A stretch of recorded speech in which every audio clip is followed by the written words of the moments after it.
All right, I think you can probably hear me now. All right, and if someone can confirm that I'm actually unmuted now, that would be great. Yes, thank you. So, as I was saying before, which you couldn't hear, we have Michael McCormick with us. You all got to meet Michael virtually, at least at orientation, and we're excited to have him back again. He's going to be talking about a lot of the state and some of the federal resources that are available to you to use throughout your year on your service projects, but then also and beyond. These are really great things to know about, and we're excited to have Michael here to talk about them. So Michael has a presentation, or at least is going to walk you through a lot of these resources, and then there'll be time at the end for any questions that you have. But on the control panel, there's a question bar, so you can type in any questions there. I have a lot of the questions that folks send in over email. And then if you also have a question under the attendees section, you can actually raise your hand, and we can unmute you, and you can talk to the group. So without further ado, I'll turn it over to Michael, and yeah, thanks. Awesome, thank you. Well, it's great to be here. It's been a wild year last year, particularly ending in the United Nations conference, where California played a really strategic role in getting the international agreement signed to actually reduce emissions worldwide. You know, California's been a test bed for dealing with climate change for many years now, from a policy standpoint, how to fund it, how to actually get things done on the ground. And people are now around the world looking to us for examples on how to actually do this work in reality. And now we're in a situation with some of the federal executive orders that have gone forward and some of the programs that are running out of EPA that are even nationally in other areas of the country. People are looking to California for leadership as well. Historically, people say, you know, it's California, they can do stuff nobody else can, just because it's California, land of moonbeams and sunshine and rainbows. The left coast, you know, I heard all kinds of things when I was in D.C. last year, but you know, the reality is caught up with a lot of policy folks around the country that they need tangible case studies of what's worked and what hasn't. And that's, to a large extent, your role, is how do we develop these case studies at the local level, at the regional level, that gets the state of California further in its goals to deal with these issues, but also helps our local and regional partners achieve their own goals, and learn as a network from all the work that's happening around the state on how we can do things better, where can we more strategically fund projects and programs, what's the low-hanging fruit, what are the really difficult things. And I think you guys will find this as you're working locally, regardless of what you're working on, as many policies, you know, they look beautiful in a document, and everybody's like, yeah, great policy. And the work and the money to actually make that stuff happen is really hard. And the politics sometimes just aren't there to support it. So part of what we've been doing at the Office of Planning and Research is, you know, how do we identify the needs, and how do we bring resources to the table to support those needs? CivicSpark is one of those programs. In partnership with the Local Government Commission, we did a lot of great outreach that identified that capacity was one of the big things that was missing for local governments to actually do this work. We got comments from San Luis Obispo and other areas that used CivicSpark members last year, where they said they just wouldn't be able to do the implementation they've done without CivicSpark members and that extra capacity. So, you know, it's one small piece of this much larger puzzle. Some of the things I'm going to walk us through today are some of the tools and resources we've developed at the state to help inform local initiatives and regional initiatives. They're not perfect. Part of what we want to know as you're using them in the field, what's working, what's not. You know, where are the gaps? Where do we need to improve these tools and resources? But we also want to make sure that they're actually being used for the intended recipients, because the state and federal government are notorious for creating tools for a need that nobody else has identified yet, and they're trying to find, you know, somebody to use the tool. We've tried to reverse engineer this and say, all right, local governments, what do you actually need? Regional governments, what do you need to do this work? And engineer the tools to support them. Did we actually do a good job of that? I think that's a big question we have. Over this year, 2016, we have 3 years left in the Governor Brown's administration. It seems like a long time right now, but one of our main conversations at our staff meeting this week was, how do we take all the stuff that we're working on right now and institutionalize it? How do we actually turn this stuff from political policy initiatives over to long-term policy and sustainably funded programs that last in the long run? It's great that we're talking about vehicle miles traveled reductions and streamlining environmental review to deal with climate change more effectively, to do infill development, to deal with climate resilience, to deal with water constraint issues. And we have a lot of things that are in process to do that. But a lot of them are being run out of the executive branch. And we really need the leadership for that to be hosted in agencies, in NGOs like LGC with CivicSpark, and the California Adaptation Forum. They're 2 good examples of partnerships where we've institutionalized programs externally that probably wouldn't persist beyond this administration. There's also, the regional nature of a lot of the programs that we're trying to support, and the local nature of a lot of these programs. So even though that we're hand-holding and we're supporting program development now, it's something that we really need to get folks engaged with at the regional and local level. And part of why I was in DC last year, I was there for a rotation for a year, was to create some opportunities for the federal government to engage more efficiently with California, but also likewise, how do we get the California work that we've been doing to be expanded more nationally? Next week, I'm going to be in DC for the launch of the Resilience Corps, which I worked on last year, which is modeled after CivicSpark. And it's going to be a national program. Congress decided not to fund it because it talked about climate change. So we had the MacArthur Foundation and bits of funding from DOE and EPA that came in to help support the funding for that. And now the Walmart Foundation has stepped in to provide a significant funding source for the national expansion of that program. So the work that's being done here is truly meaningful, not just from the local government that you're working in, but for California, for the state as a whole, nationally. And we even have conversations with our international partners about how to support local initiatives, relying upon case studies that have been developed here in California. So I think that's kind of an update on. There's a lot of different angles I could take on where OPR is right now. I don't know if we have any specific questions about that we want to talk about for a couple minutes before I go into some of the resources for doing a lot of the work you're doing on the ground. Well, we got several questions about kind of any specific thoughts and directions that OPR wants to take in 2016 and beyond coming out of competing parties. Lots of questions on that. So if that's something that you want to talk a little bit about, that would be good. Sure. So the Under 2 MOU, no, I should pull this up. If you're on the climate, this is shared, right? Mm-hmm. So do you have, hold on. Oh wait, there we go. All right. So the Under 2 MOU is an initiative that's been run out of the Governor's Office of Planning and Research in partnership with EPA and the Air Resources Board. We also have some federal partnerships. The State Department is actually helping us with this. They didn't initially, but they've realized the value of subnational action around climate change.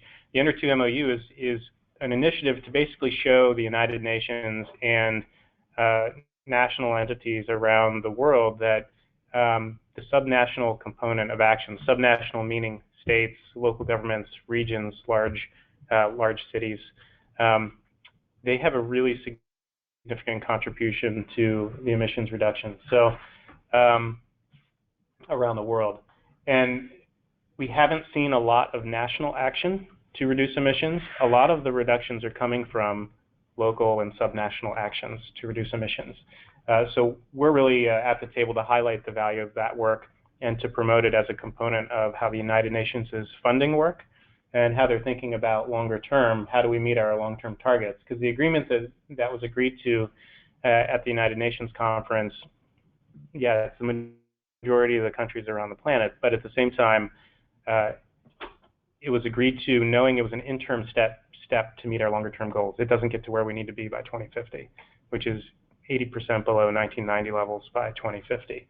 And the path we're on right now, even with this agreement, doesn't get us where we need to be. So, so over this next year, we're going to continue doing technical support and bring together other partners, have other signatories on the memorandum of agreement to be part of the Under 2 MOU process. This, I'll be honest with you, is largely a marketing campaign, right? That subnational entities have a huge role to play in this discussion. There's not a lot of direct emissions reductions that are going to come from this, but what this does is it creates that are interested in making a significant impact in national discussion on climate. So if you're interested in this, there are some more documents on here. It doesn't really at the local level, but it is the work that we're doing here influences this discussion. And part of why we were the leads on this was that we were able to prove that subnational action is very meaningful. Los Angeles, if you're working in Los Angeles, for example, they're a member of the C40, as is San Francisco, and that's the cities in the world that are working on climate change. And they have certainly come to the table to support this initiative too. Great.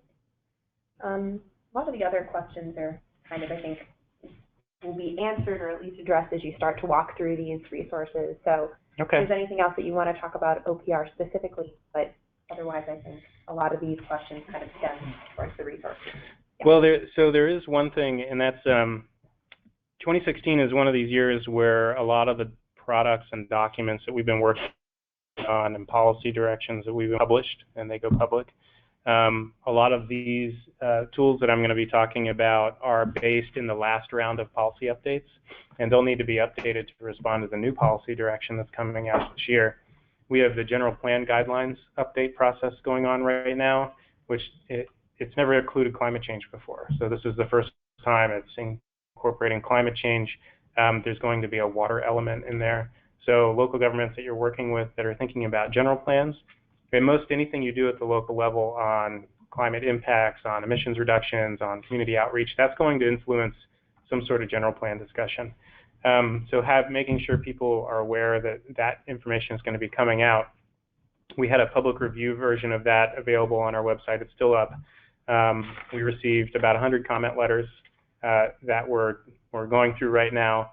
But that draft document that's on the website, the OPR website right now, opr.ca.gov, is a good indication of where things are going to go for the final version that's going to come out in somewhere between April and June.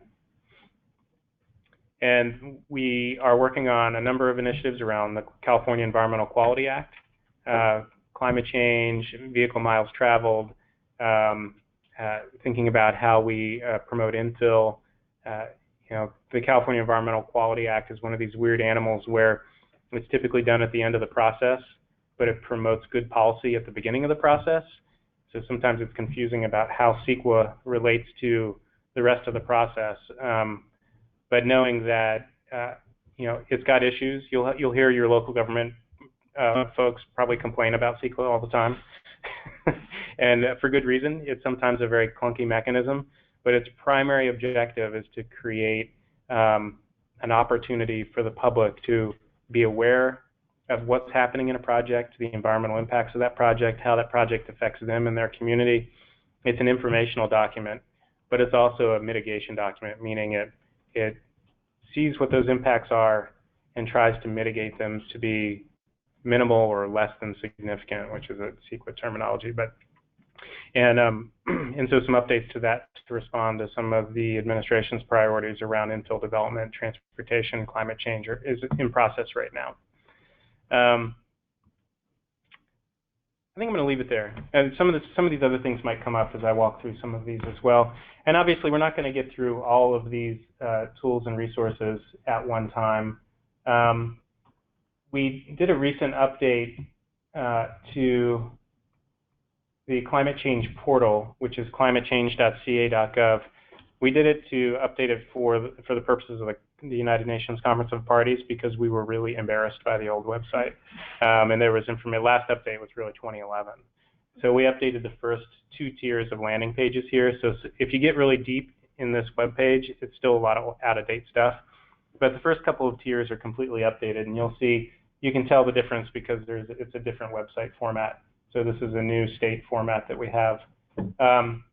The climate change portal is really where I tell people to start if they're looking at anything on the climate change side of things. It's the resource, it's intended to be the portal for where you access information from California. A key point on this, though, is that it doesn't include all the hyperlinks. Sometimes you have to click through something to find the right thing that you're looking for. The amount of climate change information and water and energy information that we have in California is just really overwhelming. And if you haven't already found that out where you're working, you will pretty soon. And there's a lot of confusion about what resources to use and when. And I did see some earlier questions about that. And so, I'm going to try to answer some of those questions as I walk through this so we don't have to do those later. So this portal is this one page, which is the local page, is probably where you're going to spend most of your time. There's also a state page, which talks about actions the state is taking, and that links up a lot to the United Nations conference as well. There's the partnerships page is the one that talks about the international agreements, but also the agreements between states. The science page, a lot's going on right now in the science. Unlike most states, we have our own climate change science process. Most states rely upon the federal government to do that science through the National Climate Assessment. We're in the process of looking at the 4th climate assessment specific to California and the methodologies and the research that's going to go into that analysis. Right now we have it's a research catalog that's posted on the science page. And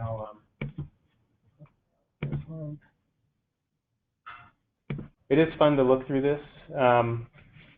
If you're a policy wonk or research nerd like so many of us are, because it talks about the specific impacts on California and sort of what's coming from a research standpoint, and it gives you a lot of other resources to access here.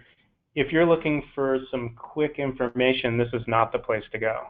I'll get to that in a little while. That's the CalAdapt website. This does list Guido Franco on this website. If you do need to find some additional information on climate change research that's not here or it's not on CalAdapt, you can reach out to Guido. If you don't get a response, CC me. Guido's great. He's just he gets a little swamped sometimes, but he's a great resource and is very helpful at finding the right place. And you know, it's funny. Guido and I had a conversation a couple years ago about how we find state-published climate change science, and we have to Google it because it's so hard to find it on our servers sometimes and on our website. It's actually easier to just Google it. You can find it that way. It's kind of scary. We're working on that. This website is going to be updated this year, and hopefully we're going to resolve some of those issues. So that's the science tab. If you look at the tab, there's not a lot on there right now. Right now, our business initiatives are primarily around streamlining business processes, but we're also trying to get business engaged more actively in emissions reductions and adaptation discussions. And I'll talk a little bit about that later, but those initiatives aren't really fleshed out enough to post on this website. And so the local piece is really where we're going to spend most of our time. So if we go through, and I'm just going to take these down through the list. And instead of doing a PowerPoint, I wanted to do this for you because this is really how you're going to access the information, and so hopefully it'll stick better. It's a lot of information. Don't get me wrong. I know that you might have trouble finding what you need to find again. If you do have any questions, do feel free to email me if your LGC team or your local host folks can't find the information for you. So let's do that. So the next tab down is Cool California. This is a great resource, but it's a large pile of information. Cool California was funded through a grant by the Packard Foundation to basically compile all the great resources there are to do climate change analysis in California. So there's a lot of different things listed on here. You know, there's challenge opportunities to, you know, how do you get your emissions down in your own jurisdiction? If you want to run a competition around reducing emissions between neighborhoods, that type of thing, this can be a good resource because it'll tell you how to develop one of those challenge opportunities. There's individual carbon calculators and opportunities to offset the greenhouse gas emissions. If you're interested personally in your travel and how to deal with greenhouse gas emissions there, this is a good site. This also talks about cool roofs. If you're in the LA region in particular, cool roofs are now mandatory, and this is a nice resource. Obviously, the City of LA website will have better resources specific to that need, but this gives some basic information about that. Cool roofs, cool paving, it's a great way to reduce the urban heat island effect and reduce temperatures in some of those areas that are going to be seeing extreme heat from climate change in the future. It also reduces emissions because reduced heat means you don't have to run the air conditioner as much. Small business, these are resources for small businesses to access. So if you are looking at a small business program or working with business in your community to reduce emissions, this is a really nice way to go as well. Lots of sublinks here. Again, you know, this is a compendium of everything that the Air Resources Board has found. So this may not be the best site. I'm going to talk a little bit about that later too. Local government. So there's a lot of great resources in this. This is the tab that's live right now. But the Funding Wizard is a resource that allows you to plug in like a policy that you want to implement and see if there's any funding available to implement that policy. A lot of people don't use it. They really should. It's a RSS feed, which is basically an automatic feed from a lot of different funding sources, compiling it all in one place. It's a great resource. One of the downsides of it is it doesn't list information that's historical, so you can't see what has funded that kind of program in the past. It's just what's open at that time. So there's a local government commission actually has one of the best resources for that. So there's the toolkit, which I'll talk about in a minute. There's the climate action planning process according to the Air Resources Board. And I worked with them to develop this, and this is in line with the Seek ClearPath resources that I think have been talked about previously. But I'll talk about that again as well. The one piece this is missing and Seek ClearPath is missing is the CEQA process, which goes between step 4 or step 3 and step 4.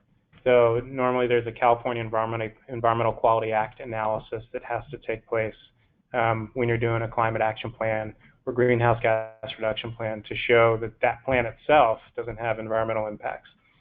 And then you can implement the plan after that. But I'll talk a little bit about that a little bit more later too. Cool communities, again, this is cool paving, vegetation, nice place to go if you're looking at urban greening type of programs. A large number of government case studies, but again, LGC and the Institute for Local Government actually have great resources when it comes to case studies. And then there's a number of climate calculators on here too. So I'll come back to this local government page in a second. Schools, I know a couple of you are probably working on schools. This is not an area that I'm that familiar with, so I really can't be that helpful there. But I know that there are a lot of great resources on this website for that. All right, so let's go back here. So the local government tab. So this, the climate action planning process here is really modeled after the Seek ClearPath resources, which the Air Resources Board, OPR, and the Seek Collaborative, including LGC, came together to make sure that this was consistent with what's being put forward in the Seek ClearPath tools. And for those of you working on general plans and local climate action plans, Seek ClearPath is really the tool that we're recommending as well for general plans and climate action plans. So it's nice to know that these are somewhat lined up in how we're trying to do this planning. And we have our Bay Area, almost everyone in the Bay Area is working with ClearPath in some way, shape, or form. And I think if at any point during this you can touch on some of the additional resources that kind of think for ClearPath, if you've never used it before, it can be a clunky, kind of confusing tool.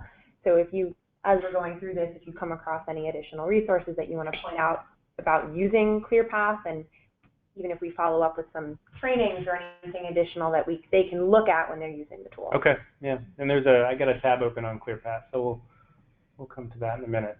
And actually, so I think what I'm going to say on the Cool California page, because I think there was a comment about the sheer number of calculators. So if you go down here to climate calculators and you look at it, there is a massive number of calculators that you can use to do greenhouse gas emissions analysis.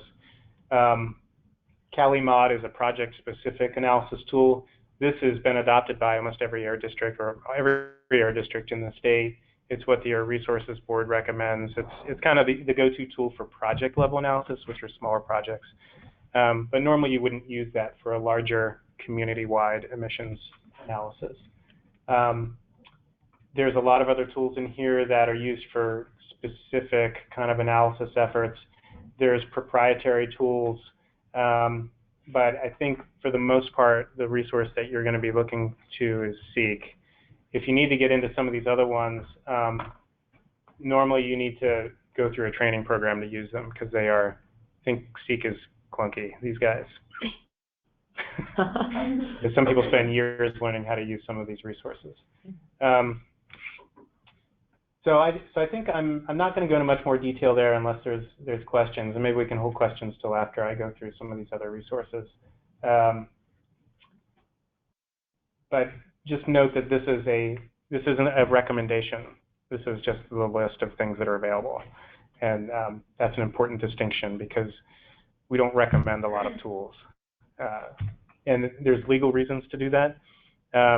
We actually recommend the Seek ClearPath tool, or a tool that does similar kind of calculations, because the consultant community out there, a lot of them have their own proprietary tools, and some local governments have used other tools in the past as well. And as long as it meets some minimum standard, we're happy, right? And Seek ClearPath, we know that meets the minimum standard because we worked with them on it. But some of these others, depending on how you use them, they may not. Just encouraging folks to continue typing in questions as they come up, and we'll get to them all at the end, but no need to wait to the end to type them in. Great. So one of the other resources is the OPR website, opr.ca.gov. There's a lot of resources on here. This website is a nightmare, and I really apologize. Things are hidden all over the place in here. There's a lot of valuable information, but you do have to oftentimes search for it. This is also a website that's going to be updated this year, and hopefully we don't lose content as we update the efficiency in accessing the information. The homepage is one of the greatest places to go, just because it gives new information on what's out, new funding opportunities, which all of your local partners that you're working with will be very interested in. We oftentimes co-host Strategic Growth Council grant releases and other grant opportunities for local governments that come out from other agencies, so you don't have to actually go through all of these various other agencies to find this information.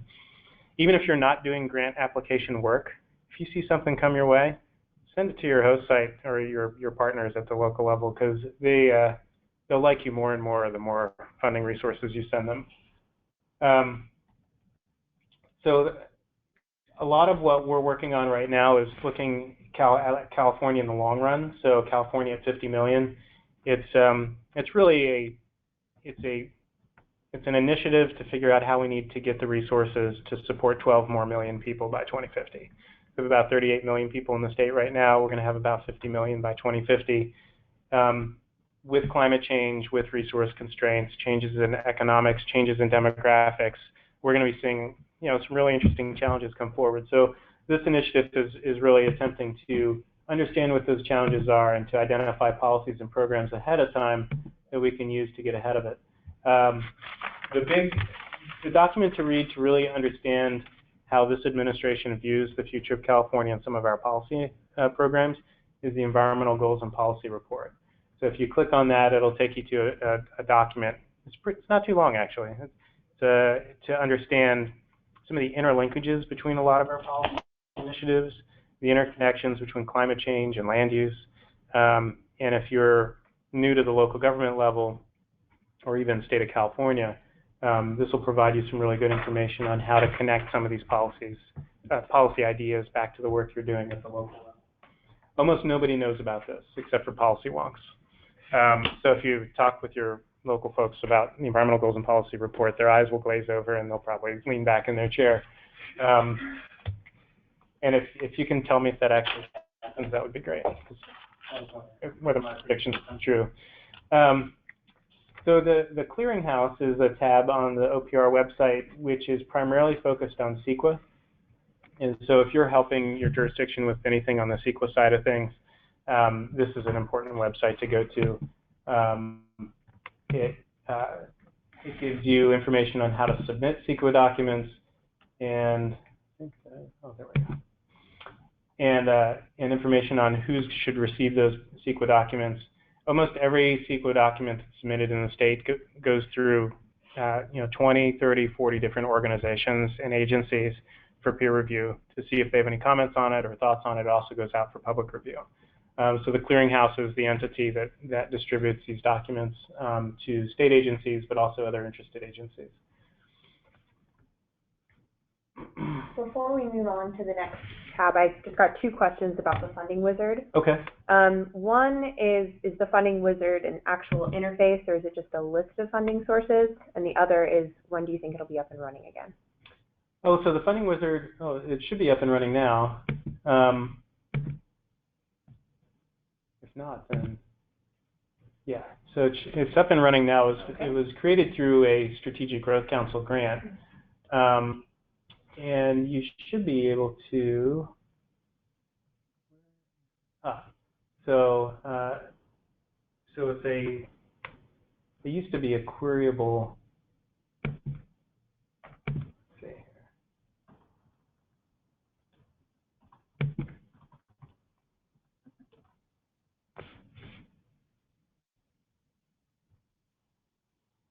Okay, so this is just a list. There used to be a funding wizard where you would plug in a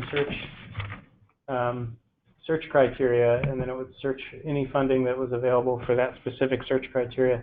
And this was just a few months ago, so I don't know what they did here. I will have to get back to you on that, because this looks very different from the resource that I like to recommend to people. All right. Well, that's very helpful.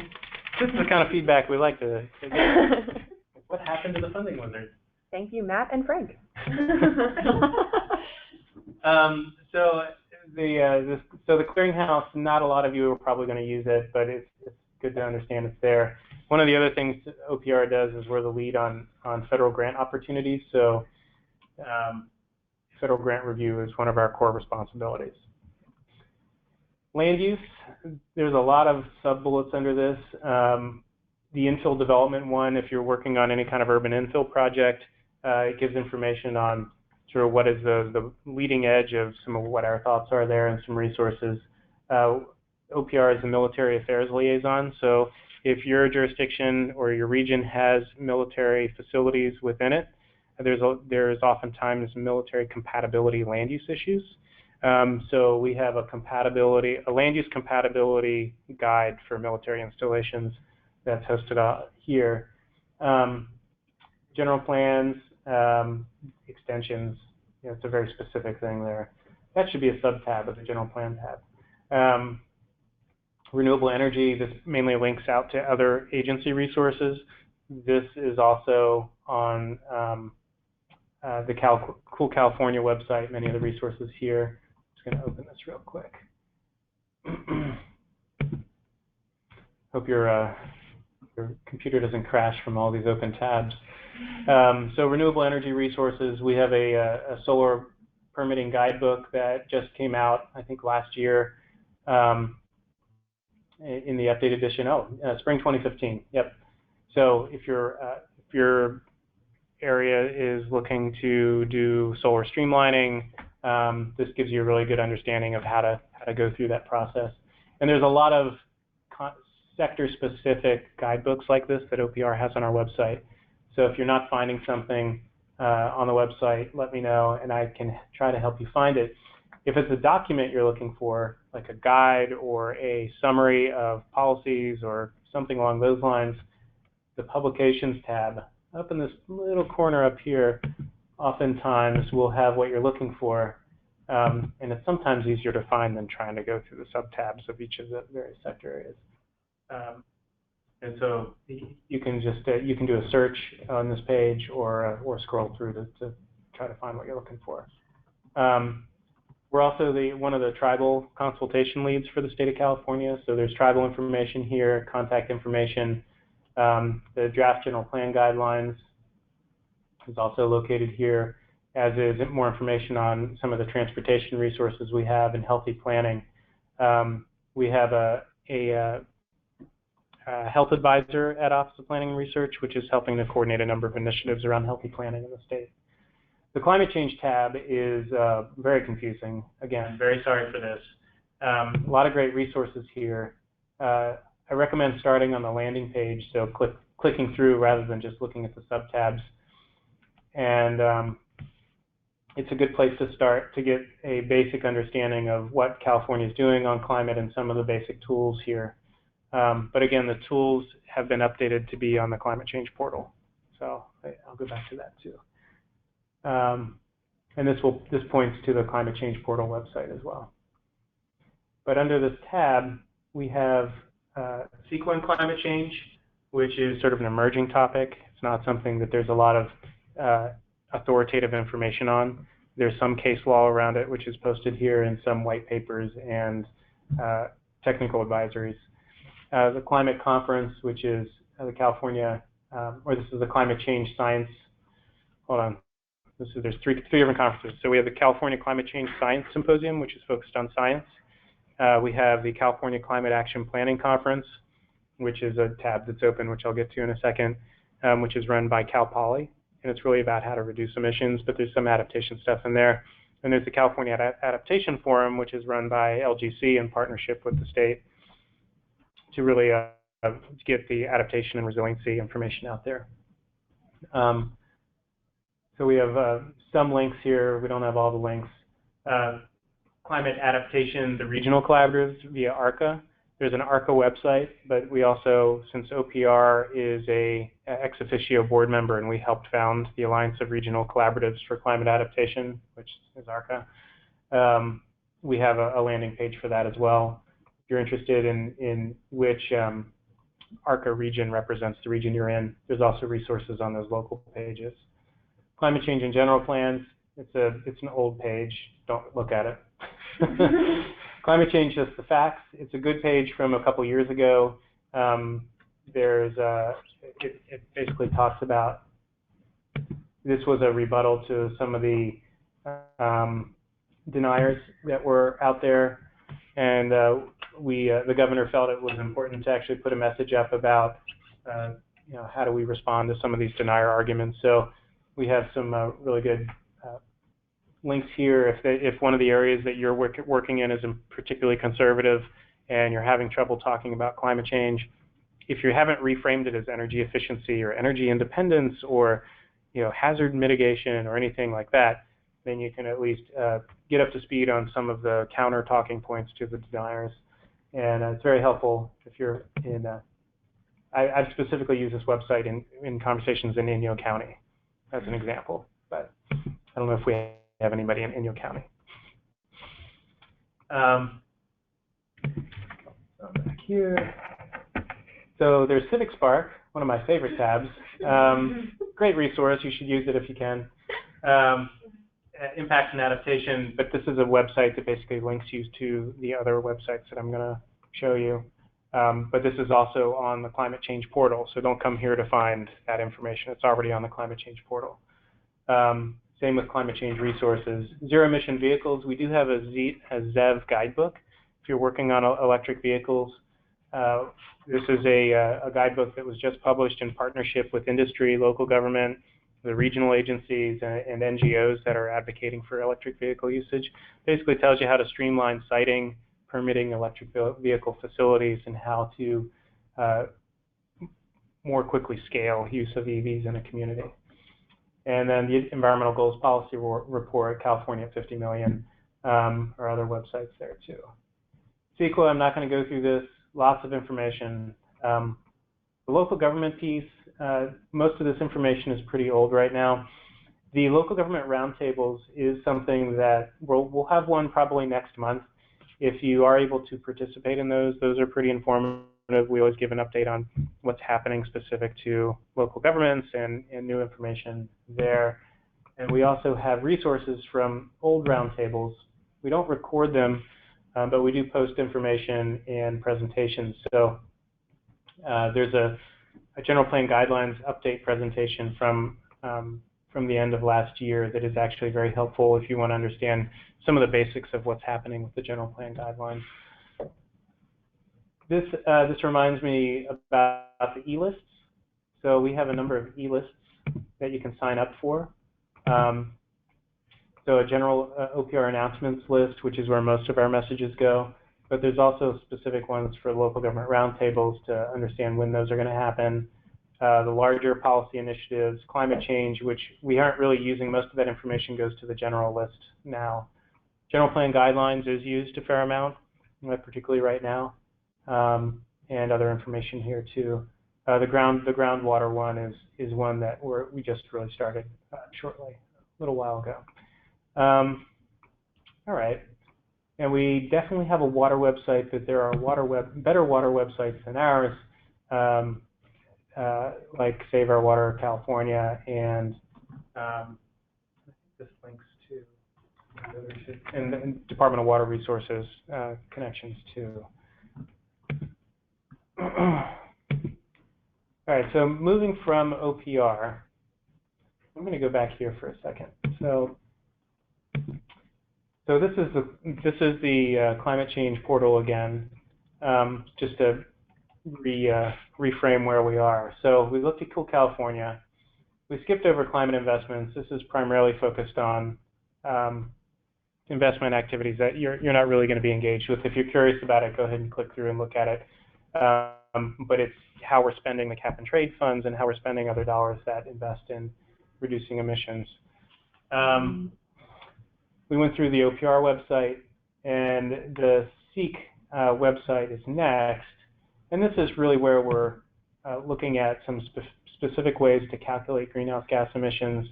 And we're not logged in, so we can't actually access the software here. Just a quick update. We're in the middle of redesigning and revamping the website. So early 2016, you'll see a new, much more cleaner, easier to navigate and access website. So as soon as that's launched, I'll make sure I send that out to everyone. Great. And the state would love to have this old antiquated website you have, but but we're still stuck in the mid-90s. So there's a lot of great resources on here. I don't want to take too much time talking about this one specific resource, and we can drill down into details a little bit later. I think there's 2 points on the SEEK tools. There's the collaborative itself, and then there's the State Energy Efficiency Collaborative ClearPath tools. The tools are a really valuable resource. They're what we see as sort of the minimum threshold for what local governments should be doing, and there are some areas of the tool that they don't really come up to speed to what we would like them to do. So transportation is one of those. This tool relies upon pretty general information because it was funded by energy dollars. So it's hard to build in transportation calculations into something that's funded by energy dollars.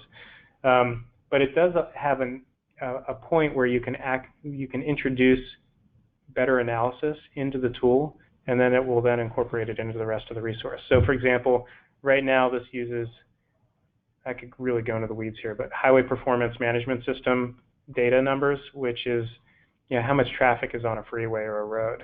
And it's managed by Caltrans, it's managed by the Federal Department of Transportation, and it shows how much congestion there is, how many cars are using. This uses that to extrapolate it into a greenhouse gas emissions estimate. And it's a terrible, terrible like thing to do because it makes you think that you have good numbers when you really don't. Most areas have vehicle miles traveled analysis that they've done, and those vehicle miles traveled separate users by vehicle types, the different emissions those vehicle types have, the numbers of those vehicles, and so it calculates the emissions so much better than just knowing how many cars use a road or how many trucks use a road. So most areas, you can take that vehicle miles traveled information and enter it into the Seek ClearPath tool instead of using the HPMS-based data. I think that's as deep as I'm going to go on that piece of it. So we love the vehicle miles traveled information in this tool because it gives us a much better understanding of what's happening on the other side. And for those of you working at SCAG, I'm assuming that you're doing that because SCAG has great information on vehicle miles traveled in the region. The other piece of this is urban agriculture and working lands and natural lands and the emissions associated with those, the sequestration associated with those. Those really aren't incorporated into this tool. And it's something that, most cities are probably not that interested in it. But if you're working at a county level, they may want to augment that information to reflect those kinds of resources. And right now, we don't have an advisory on how to do that. There's information available through the resources board on Cool California, which I clicked through pretty quickly, and on the climate registry website, or the climate action registry has a protocol for forest management and some emissions related to that. But if you have more questions on the forestry side and you really want to go down deeper into that, or the people you're working with, let me know now, and we'll get you to the right resources. So Cal Poly, so I'll go back here again. So looking at the climate change portal again. So we're now at the California Climate Action Planning Conference tab. This has all of the presentations done in the last 2 years the conference was held, and it's everything greenhouse gas emissions related. It's a great resource to look at PowerPoints if you want to borrow slides. Not that I'm advocating for borrowing other people's slides, but if you want to use that to inform your own slides, it can be a helpful resource to click through to that page. I won't spend too much time on this, but you can click through down here into the conference program and see who is on the steering committee, and look at some of the old presentations here. We'll link to the old presentations.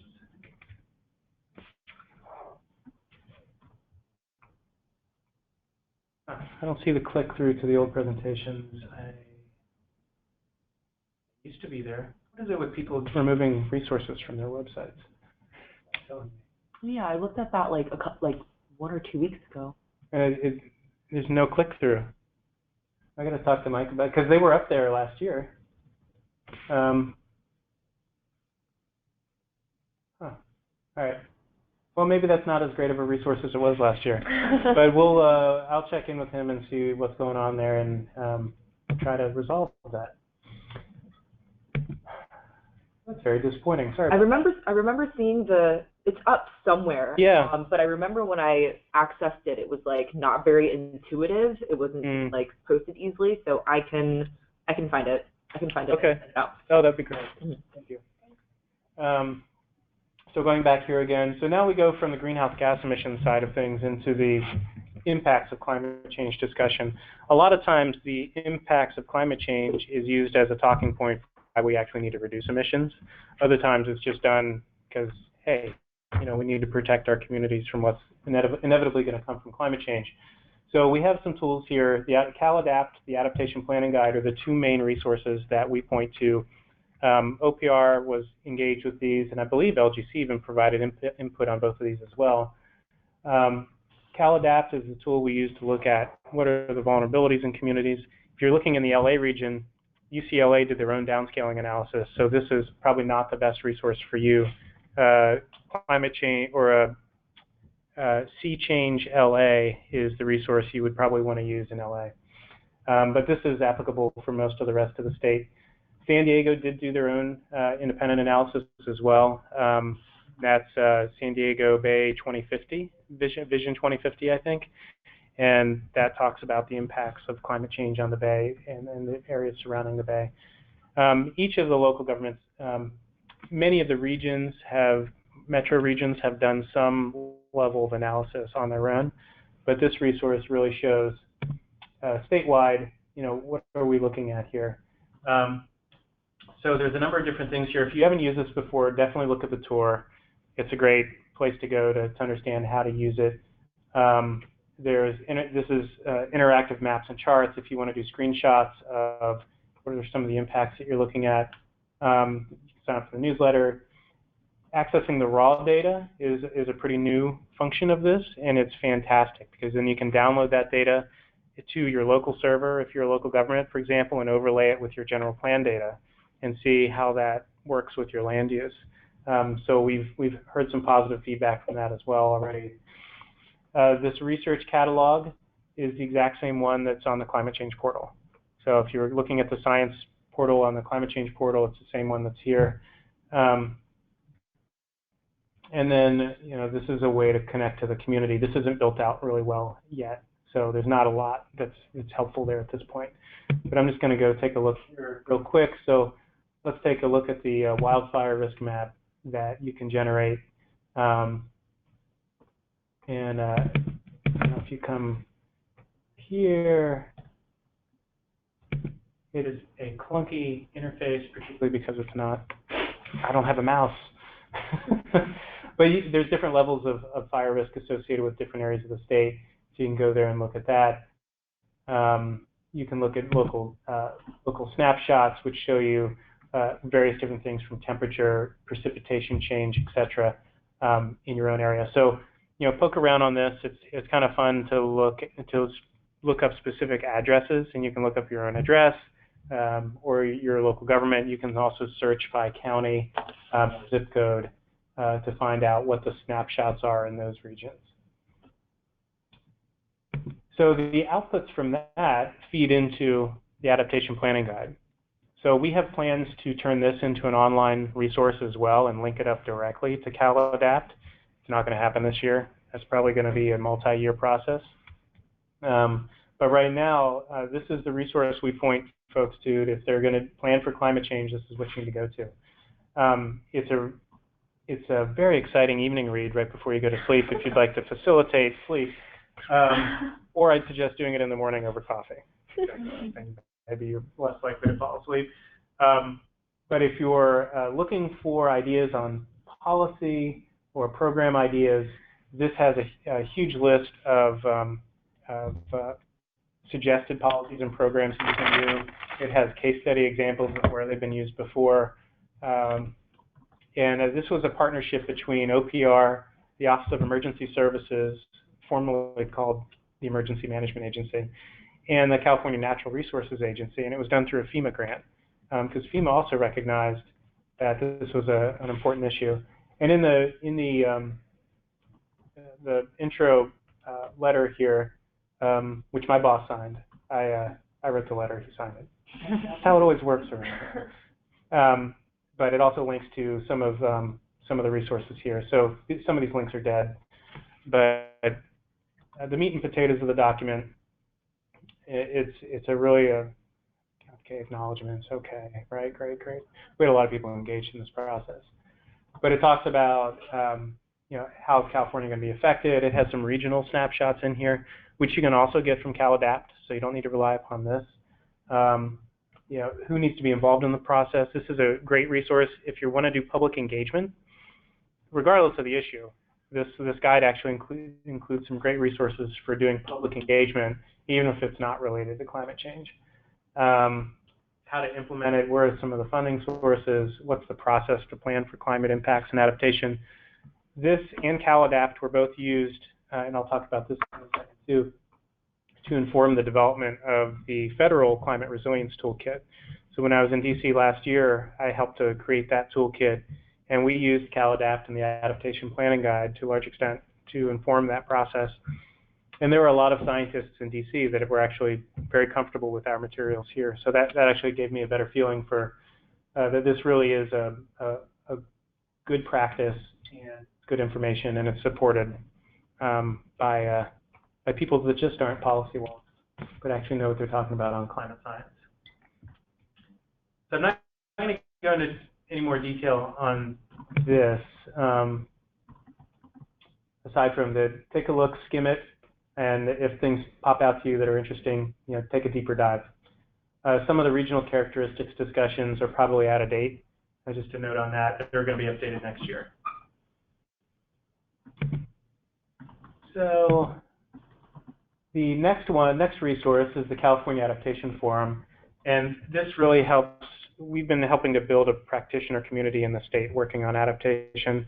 The reason we did the first one in 2014 was to really bring people together that had never been together before. We're all working on adaptation around the state, but there was really no venue to bring people together to talk about it.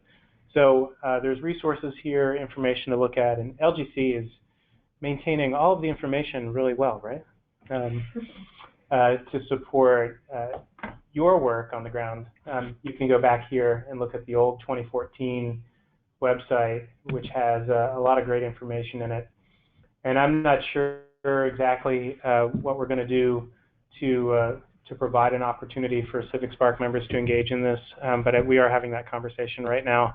I think it all depends on how much funding we have and if there's other resources we can bring to the table to support your deeper engagement, particularly if you have specific projects working on adaptation. And you have all the audio recordings, right? Mm-hmm. Yeah, so if you find a PDF or a PowerPoint that you're really interested in on this website and you're interested in what the conversation was, LGC has the recording, so you can plug in and understand what the conversation was about. Very busy YouTube page too, so yeah, a lot up there from many different. Those from the plenaries, though. Okay, so yeah, we have those somewhere though. But the plenaries are good too. They're just they don't have much detail in them. It's a lot of thank you for coming. This is such an important topic. You are all the leaders on this in the state. Come back again next time. So let me open up the Climate Resilience Toolkit, because there's other resources here as well. The Strategic Growth Council, huge opportunity to fund programs, but they also have a lot of case studies up there. And you can look at what some of the other areas of the state have done on issues that were funded by the Strategic Growth Council. Cal Envirus Green, it talks about, it's one of the metrics we use to allocate cap and trade funds based on if you're in a disadvantaged community or not. But it's also an interesting resource to look at to understand what's happening from a disadvantaged community standpoint where you are. There's the ARCA connection under 2MOU, which I clicked through earlier, Cool California. There's the schools toolkit. If you're working on schools, go in here, take a look. It's helpful. The Climate Change Handbook for Regional Water Planning, if you're looking on water, this is one of the best resources that you could find anywhere. People in the federal government are using it to inform some of their thoughts around how to deal with climate change. So definitely recommend taking a look at that. So, and I know, we're a little bit over, aren't we? Yeah, we have about 25 minutes left. Well, you know what? Instead of going to the Federal Climate Resilience Toolkit, which I sent out the link, so you can click through and look at it if you want. They also have an introductory video if you want to understand how to access the information in there better. Just look at the video. It's, you always feel silly watching a video on how to access a website, but it is actually helpful. And that's one of the things they got from CalAdapt, because people found it really helpful just to be walked through what's on the website, how to use it. One of the things that's really valuable on that federal toolkit is the case studies. You can see what other parts of the country have done, and there's a lot of resources from the Sandy recovery where they've explicitly built in climate change considerations into some of those recovery efforts. And so they're real examples of projects on the ground that have been implemented, not just policy, which it's hard to find real projects because, we're still in the early stages of planning for climate change. And so a lot of the policies we've put in place, we still don't know whether they're working or not, and we're probably not going to know for about a decade. So we'll come back in about 10 years. We'll have another conversation. Maybe we'll have a CivicSpark reunion and see how all those projects have actually worked in reality. We'll pencil it in. Yep. So I think that's it for what I wanted to present. There's a lot of other things out there, but I'd recommend, Local Government Commission has been fantastic at pulling together resources for their own constituency, and I know that you probably have access to the same resources. We point people to LGC, to the Institute for Local Government, which LGC works with closely. Yeah, I'll just leave it there. Excellent. Well, thank you, first of all. We have a ton of questions, so many. So I have a couple that have come in kind of going back to some of the resources that we talked about, but before going into that, a couple of people have asked if you could talk a little bit more about your kind of professional journey and what you've done in the past and kind of what brought you to where you are now and planning and climate change and all of that. Oh my. I've had a very circuitous route through my career. I initially went to school for dietetics, and then I realized I didn't want to just deal with people that had dietary challenges the rest of my life. Then I thought maybe biology was the route, and then psychology, and then I decided sociology because I liked how psychology interacted with how groups worked together. And then once I got my sociology undergrad, or almost got there, I realized, what the hell am I going to do with a sociology undergrad? So a couple of colleagues of mine, fellow students, were going into urban planning, and I didn't even realize it was a field at that point.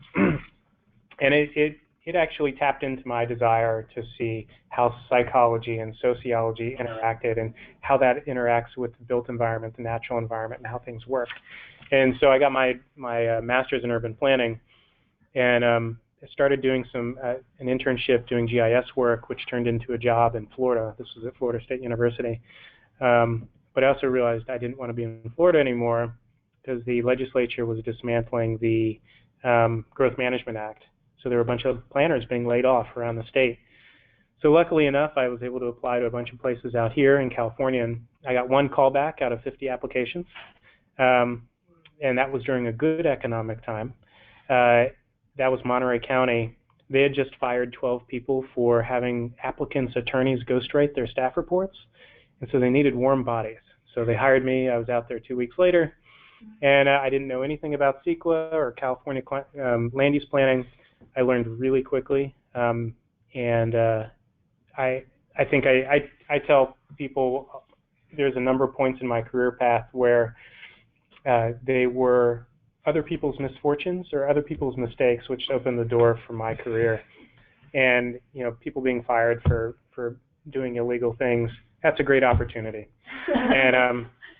And specifically, so I was in consulting for 7 years before I came here. I helped start a nonprofit around sustainability about 10 years ago in Monterey.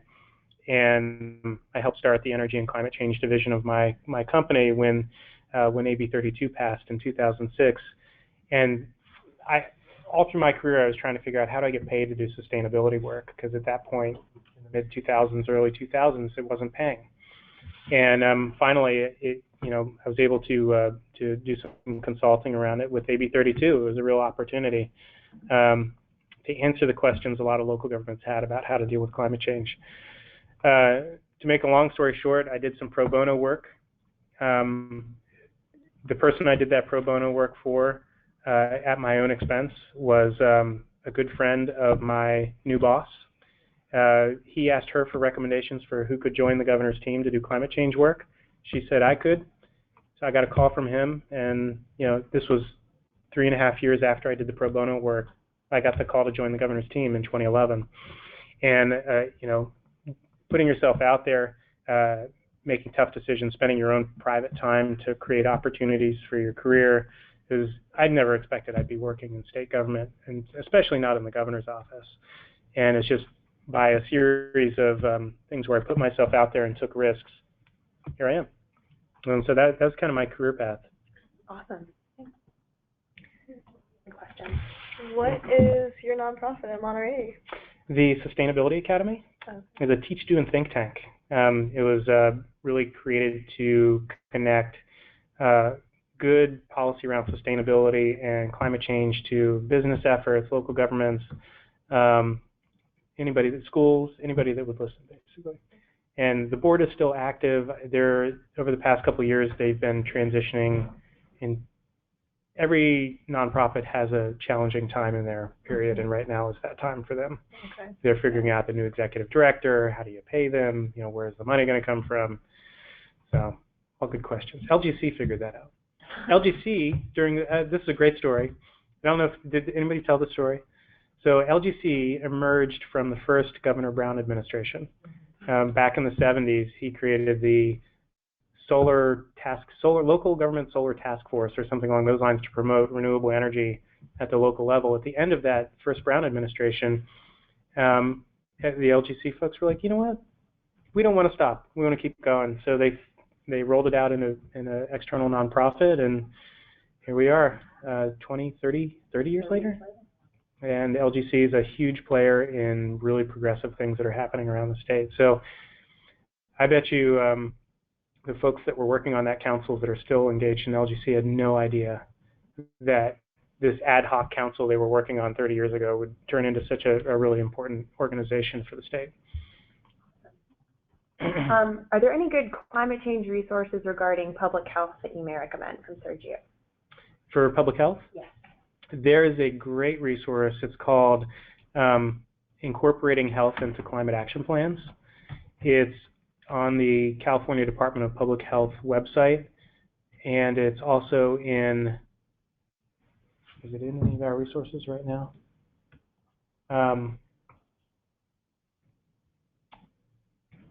You know what? It's not in any of our published resources. We have a number of resources that are going to include links to it, but if you just Google that title, you'll be able to find it. It might be up on the Cool California website, but just Google it. It's easier. Awesome. From Matt in the Bay Area, are there any discussions at OPR regarding the LA gas leak? If so, or not, do you know of any state responses other than declaring a state of emergency? Well, if you go to the governor's website, take a look at the press release from Tuesday. And the governor did an executive order around a lot of different actions on dealing with the gas leak. The entire cabinet meeting on Monday was dedicated to the gas leak. Tuesday was the OPR staff meeting where we spent half of it talking about the gas leak. My brother-in-law lives 10 miles from the gas leak, and so over the holidays, my brother-in-law was like, what are you guys doing to fix this? And I mean, the short and really troubling answer is that we've done everything to streamline permits to get this parallel well drilled so that we can relieve the pressure and fill the well with materials so that the leak stops. But the reality of it is it's going to take a couple of months to finish that well and line it up properly. And this is the gas leak is a really great opportunity to talk with people about why we need to transition away from fossil fuels, and that it's not just the burning of fossil fuels that is the issue.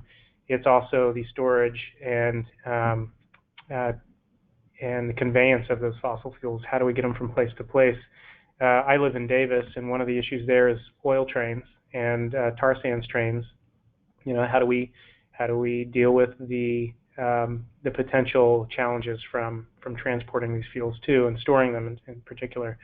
And I think we talked about this on Tuesday a little bit at our staff meeting, but fossil fuels in the rest of the country is trying to get off coal. We're trying to get off natural gas.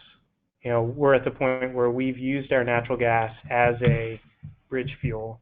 The rest of the country is just starting to use natural gas as a bridge fuel. So our hope would be, how do we get them to leapfrog over natural gas as quickly as possible to get to renewables as their primary energy source? And it's a longer discussion, but it's part of where California comes into play in the national discussion on case studies. We've been able to do it. If we can prove that there's grid stability from using a lot of renewables without having to rely upon fossil fuels and nuclear, then we're on a good path. So that's part of our challenge now, is how do we get beyond that? But it's a good talking point to use for why we need to move on.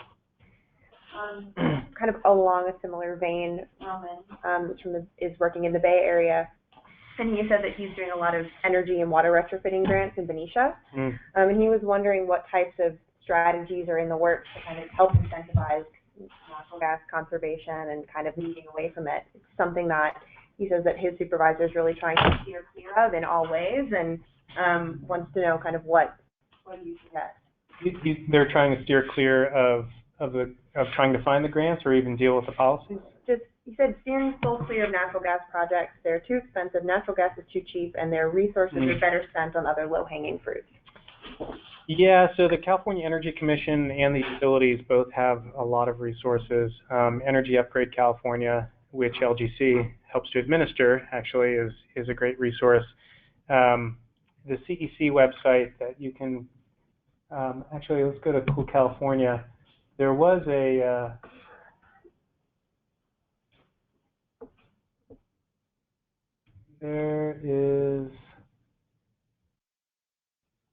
so there's business incentives for retrofits, and trying to access those through the state as a local government can be interesting. The interesting is never a word you want to hear in any kind of discussion. It's like, that means challenging. You can, let's see here. Under money saving actions, under the small business section, there's a number of links here.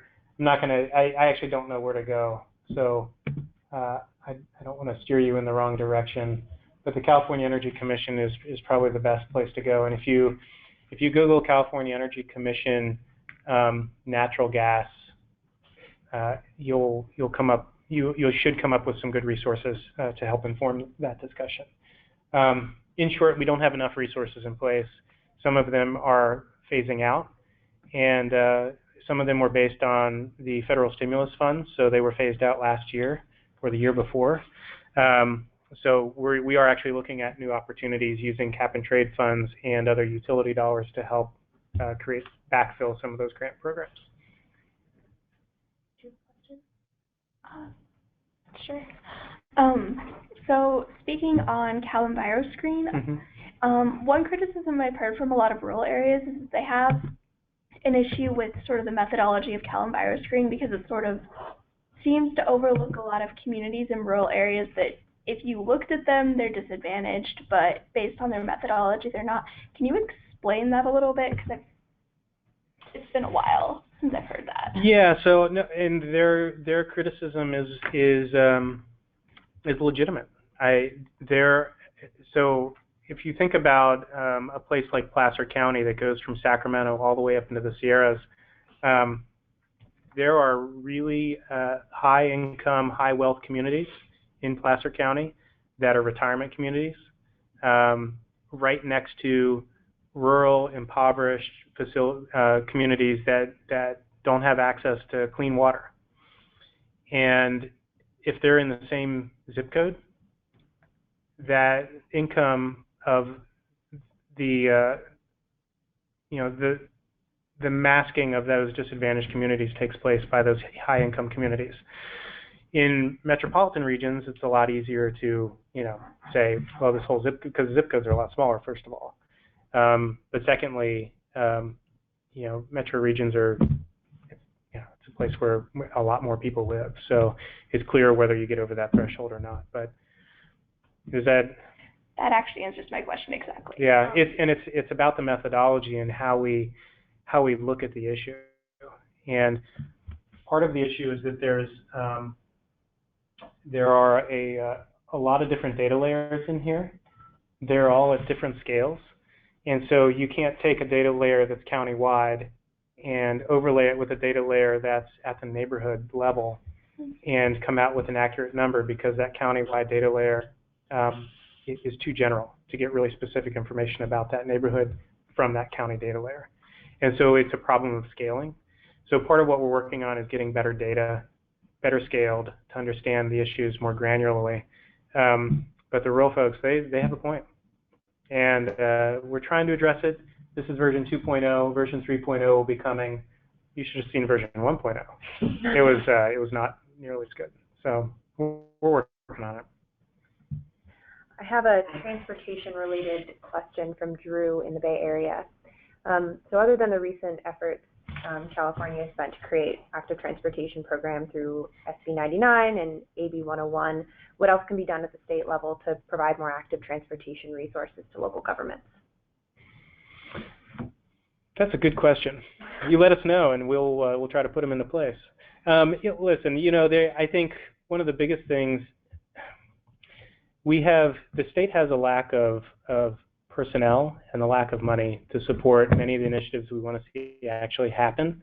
One of the reasons why so many people are salivating over cap and trade funds is because it's one of the few funding sources that will grow over time to specifically address greenhouse gas emissions. The problem is, right now that's $5 or $6 billion a year, but we need $50 billion a year. so how do we get there? And or it's $1 billion a year. Sorry, it will likely grow to be about $5 or $6 billion a year eventually. And the argument is, how do we spend those dollars to most significantly reduce emissions over time? And so I don't have a huge answer for you. I think one of the biggest things that we're trying to do at OPR is make it a lot easier to do the right thing when it comes to land use. So many of our policies at the state and national level and funding programs at the state and national level actually particular transportation, single occupant vehicles, and getting people better access to freeways and roads and reducing congestion. And so a lot of what we've been working on the past couple of years is how do we change the metric so that instead of saying we're successful because we have low congestion, we say we're successful because we have fewer vehicle miles traveled. And that means getting people out of their cars, promoting carpooling, getting better transit, making it easy to use transit, easy to use rail. One great example is my own personal experience in trying to get to the Bay Area. The best way to get to the Bay Area now is you hop on the train, you go over, you pick up BART in Richmond, you ride that over to San Francisco, you go to where you're going, you get back on, and you come back. And it takes almost 2 hours to do that. But if you're in a car, it takes you 2.5 to 3 hours. And it costs you $40 in gas, tolls, and parking. And you're really, really frustrated. On the train, you have a beer on the way back. They have happy hour on the train. So, a lot of what we face is that our communities have built out in a way that is really easy for cars to get around. But we don't want cars to get around, we want people to get around. So how do we change things at the state and federal level to help influence how local governments can plan their land use better to get people more efficiently where they're going? We've had this conversation in Tahoe because so much of Tahoe is visitor serving. And there's been this discussions, what about buses? What about trains? What people have like 6 bags in the back of their car. They have skis. They have mountain bikes on their roof. They're not going to take a train. They're not going to take a bus. And so in those areas, we have to talk about, okay, once they get there, how can they park their car and then get to where they need to go more efficiently? And let's make sure that that vehicle that they get there in is much more efficient in how they use their fuels, whether it be electric vehicle or vehicle. Make sure there's charging stations along the way so they feel comfortable getting there and they don't get range anxiety if they have an electric vehicle. There's a lot of different issues around the state for it, and there's different ways to promote it. But the last mile, first mile issue is the big one. The last mile after you get to where you're going, or after you get off the transit, or after you park, how do you get to where your end destination is? If you're parked at a supermarket that has a big parking lot in the middle, you park on one side at a Target and you want to get to the Costco on the other side, can you actually walk there? Or do you have to get in your car and drive across the parking lot and park in a new parking space? I mean, how many times have we done the same it's the same shopping center. Anyway, don't get me started. Wait until happy hour. It's even better. So I got several questions regarding data collection and some streamlining. I mean, is there anything that's being done at the state level to try to streamline data collection between local cities and counties so that you can really compare between, because what a lot of people have been saying is they're having a hard time really comparing. Everyone's collecting data differently and there's really no consistent way. Yeah, so and what kind of data are we talking about? I got one request for greenhouse gas inventories specifically. So, Oh boy, greenhouse gas inventories. So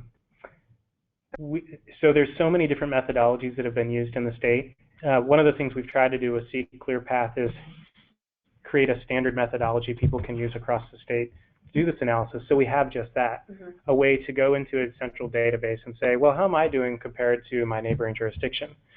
The problem with doing that is at any one jurisdiction, we try not to get people to compete with each other on inventories and climate action plans, because each local government has their own individual characteristics, and if you have different policies in place, it's going to reduce emissions in different areas than the other. I think the better information is longer term. What is the overall trajectory for each individual local government? How does that line up with state goals? How does it line up with regional goals through sustainable community strategies? Right now, there's no place to go that has information on how each local government's doing on their emissions. We were actually just on a conference call this morning designing the next annual planning survey, and one of the questions we're asking is and this annual planning survey goes out to every local government in the state, and we get a great response rate. It's like a 90% response rate. But we're asking, what are the documents you have climate change discussions in? Because we want to know where people are actually having these documents. And the other question that I'd like to ask is, what's your target, and how are you doing on achieving that target? The problem is, once we get that information back, where does it go? And the Air Resources Board is currently doing an analysis of this using a CivicSpark member, looking at emissions reduction. I can't remember who is that. Joe? Yeah. Joe is on. So I don't know. Is Joe on the line? Joe, are you on the line? But part of that process will be to look at local policies and how effective they are, and I've worked with ARB to hopefully help influence what Joe's working on. And I haven't actually talked to Joe directly, but it would be great if some of that work rolled up into an understanding of how well are people doing on their targets and getting to their targets. But I'm hoping to have some more information on that in the next year to 2 years as we continue to crunch information. And ideally, we get it in a geospatial format and get it up on the Geo portal, where we can overlay it with all of our other state geospatial information that we have. And if you don't know about the Geo portal and your local government partners don't know about the Geo portal, you can find every publicly available data layer that's published by the state of California in this place. You can download it to a local server. You can actually visualize it using the viewer. It's a great resource too. But we're trying to get all of our data to go in there so that it can be pushed and pulled. The other piece is the General Plan Guidelines Update tool, which is in beta right now. It's on the OPR website. We're trying to curate a set of data layers that can inform the development of general plans at the local level. So we'd love to have that kind of data in there as well, but that's a couple years in the making. I know we're running very short on time, but we have a question about kind of how to forecast state energy laws currently, but then also things coming down the pipeline. So there are good resources that you can point us to that really might help everyone understand the political landscape around these issues. Is there one place that you can look to kind of get a better idea of politically what's going on? That's a really good. California Forward might be a good place. It's I think it's cafwd.org. And I'm not advocating them as an organization. I'm just saying that they track the information. If you can identify the politics in the future on this, that would be great. Let me know. Let me know what's going to happen next. Ironically, Kate Meese could probably talk about it more than almost anybody in the state. She has her pulse on what's happening on legislation and funding and external initiatives and internal state initiatives. Sometimes when I'm talking with Kate, I wonder whether I should go back and talk to some people because she's more in the loop than I am. But this might be a really good place to look. What they're looking at is helping to push California forward into more progressive policy mechanisms to address climate change and the future of California. they're thinking about the same thing. You know, how do we get to California 50 million people by 2050? And so it's an interesting site to look at. Not saying that this is, you know, projecting what's going to happen, but they certainly have their pulse on where they would like to see things push forward. Great.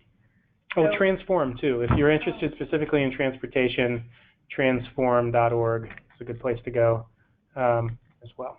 Great. So we're over time. So thank you everybody for sending in so many questions.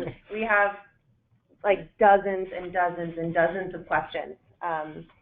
So, I mean, keep sending them in, and I'm sure that our collective brains can get some answers. And well, and if you want, maybe do an initial cut and see what you can answer, and then if there's stuff that you can't answer, just shoot them my way, and I'll see what I can do. I'm traveling next week, so I can do it on the plane or whatever. Great.